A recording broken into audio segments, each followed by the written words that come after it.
Hi friends, good morning.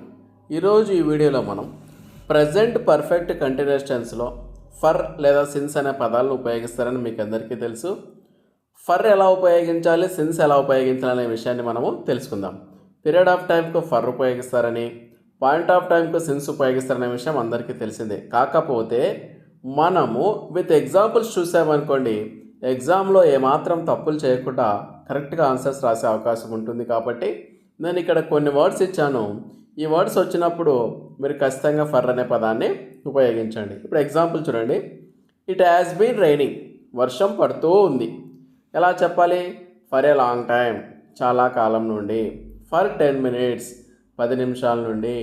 For many days, చాలా రోజుల నుండి. ఫర్ 10 days, 10 రోజుల నుండి. ఫర్ 3 hours, 3 గంటల నుండి. ఫర్ ఏజెస్, ఏజెస్ అంటే కూడా లాంగ్ టైం అని అర్థం అండి.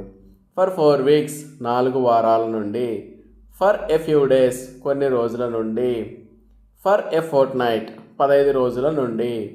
ఈ విధంగా మనము ఇట్ హ్యాస్ బీన్ రైనింగ్ అని ఒక ఎగ్జాంపుల్ రాసి ఫర్ ఎప్పుడు ఉపయోగిస్తాం? ఈ పదాలు వచ్చినప్పుడు మనం ఫర్ ఉపయోగిస్తామండి. ఈ విధంగా మీరు ఈ వర్డ్స్ వచ్చినప్పుడు ఫర్ అనే విషయాన్ని గుర్తుపెట్టుకుంటే మీరు ఎగ్జామ్లో ఏమాత్రం తప్పు లేకుండా కరెక్ట్గా ఆన్సర్ రాస్తారు. మనము నెక్స్ట్ ఏ వర్డ్స్ వస్తే సిన్స్ ఉపయోగించాలి అనే విషయాన్ని మనము తెలుసుకుందాం. ఇప్పుడు మనము సిన్స్ ఏ పదాలు వచ్చినప్పుడు ఉపయోగించాలి అనే విషయాన్ని మనము తెలుసుకుందాం. ఈ సిన్స్ అనేది పాయింట్ ఆఫ్ టైంను తెలియజేస్తుంది.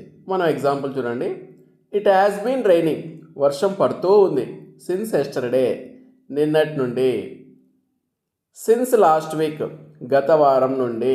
సిన్స్ లాస్ట్ మంత్, గత నెల నుండి. సిన్స్ లాస్ట్ సండే, గత ఆదివారం నుండి. సిన్స్ దెన్, అప్పటి నుండి. సిన్స్ దిస్ మార్నింగ్, ఈరోజు ఉదయం నుండి. సిన్స్ 2005, 2005 నుండి. సిన్స్ 8 o'clock, 8 గంటల నుండి. సిన్స్ దివాళీ, దీపావళి పండగ నుండి. సిన్స్ వీ అరైవ్డ్, మేము వచ్చినప్పటి నుండి. Since lunch time, lunch time నుండి. సిన్స్ ఐ గాట్ అప్, నేను నిద్ర లేచినప్పటి నుండి. ఇట్ హ్యాస్ బీన్ రైనింగ్, వర్షం పడుతూ ఉంది. ఈ విధంగా మనము ఫర్ అనే పదాలను, సిన్స్ అనే పదాలను ప్రజెంట్ పర్ఫెక్ట్ కంటిన్యూస్ టెన్స్లో ఉపయోగిస్తూ ఉంటాము. ఓకేనా ఫ్రెండ్స్?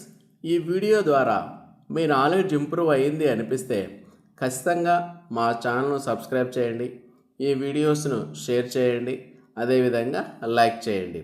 మనము ప్రజెంట్ పర్ఫెక్ట్ కంటిన్యూస్ టెన్స్లో ఫర్ ఎప్పుడు ఉపయోగించాలి, సిన్స్ ఎప్పుడు ఉపయోగించాలి అనే విషయాన్ని మనము తెలుసుకున్నాం. పాయింట్ ఆఫ్ టైంకు సిన్స్ ఉపయోగిస్తాము, పీరియడ్ ఆఫ్ టైంకు ఫర్ ఉపయోగిస్తాము. ఇది అందరికీ తెలిసిందే అండి. కాకపోతే మనం ఆ పాయింట్ గుర్తుపెట్టుకుంటే లాభం లేదండి.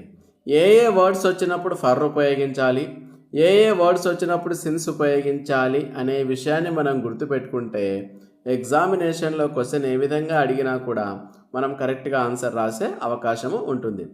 మనం నెక్స్ట్ వీడియోలో మరొక మంచి టాపిక్తో కలుద్దామండి. Until then bye bye. This your English Vijay. Keep learning, keep smiling, keep watching my YouTube channel. Thank you.